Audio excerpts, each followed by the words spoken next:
ಶ್ರೀ ಪರಂಜ್ಯೋತಿ ಭಗವತಿ ಭಗವಾನರ ಪವಾಡ. ಇದು ತಮಿಳುನಾಡಿನ ಧರ್ಮಪುರಿಯ ಶ್ರೀನಿವಾಸನ್ ಎನ್ನುವವರಿಗೆ ಆದಂತಹ ಅನುಭವ.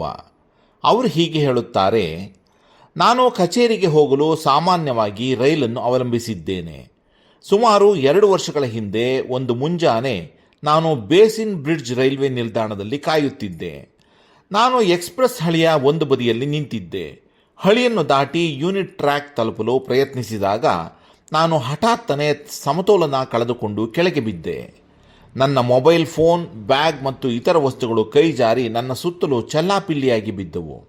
ಅದೇ ಕ್ಷಣದಲ್ಲಿ ಸ್ವಲ್ಪ ದೂರದಲ್ಲಿ ಎಕ್ಸ್ಪ್ರೆಸ್ ರೈಲೊಂದು ವೇಗವಾಗಿ ಬರುತ್ತಿತ್ತು. ಆ ನಿರ್ಣಾಯಕ ಪರಿಸ್ಥಿತಿಯಲ್ಲಿ ನನಗೆ ಇದ್ದಕ್ಕಿದ್ದಂತೆ ಬಲವಾದ ಅಂತರಾತ್ಮದ ಧ್ವನಿಯೊಂದು ಸ್ಪಷ್ಟವಾಗಿ ಬೇಗ ಏಳು ಎಂದು ಕೂಗುವುದು ಕೇಳಿಸಿತು. ಆ ಶಕ್ತಿ ನನಗೆ ಹೇಗೆ ಬಂತೋ ತಿಳಿಯದು, ಆದರೆ ತಕ್ಷಣವೇ ನಾನು ಎದ್ದು ಹಳಿಯಿಂದ ದೂರ ಸರಿದೆ. ಕೆಲವೇ ಕ್ಷಣಗಳಲ್ಲಿ ರೈಲು ಅಲ್ಲಿಂದ ಹಾದು ಹೋಯಿತು.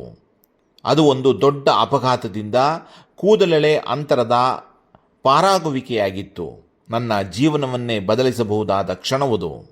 ಆ ನಿರ್ಣಾಯಕ ಕ್ಷಣದಲ್ಲಿ ಶ್ರೀ ಪರಂಜ್ಯೋತಿ ಭಗವತಿ ಭಗವಾನರ ದೈವಿಕ ಮಾರ್ಗದರ್ಶನವೇ ನನ್ನನ್ನು ಎಚ್ಚರಿಸಿತು ಮತ್ತು ನನ್ನ ಪ್ರಾಣವನ್ನು ಉಳಿಸಿತು ಎಂದು ನಾನು ದೃಢವಾಗಿ ನಂಬುತ್ತೇನೆ. ಇದು ನಿಜಕ್ಕೂ ಶುದ್ಧ ದೈವಿಕ ಅನುಗ್ರಹವಾಗಿತ್ತು. ನನ್ನನ್ನು ರಕ್ಷಿಸಿ ನನಗೆ ಮರುಜನ್ಮ ನೀಡಿದುದಕ್ಕಾಗಿ ತುಂಬಿದ ಹೃದಯದ ಕೃತಜ್ಞತೆಯೊಂದಿಗೆ ಶ್ರೀ ಪರಂಜ್ಯೋತಿ ಭಗವತಿ ಭಗವಾನರ ದಿವ್ಯ ಪಾದ ಕಮಲಗಳಿಗೆ ನಾನು ಅನಂತ ಧನ್ಯವಾದಗಳನ್ನು ಅರ್ಪಿಸುತ್ತೇನೆ.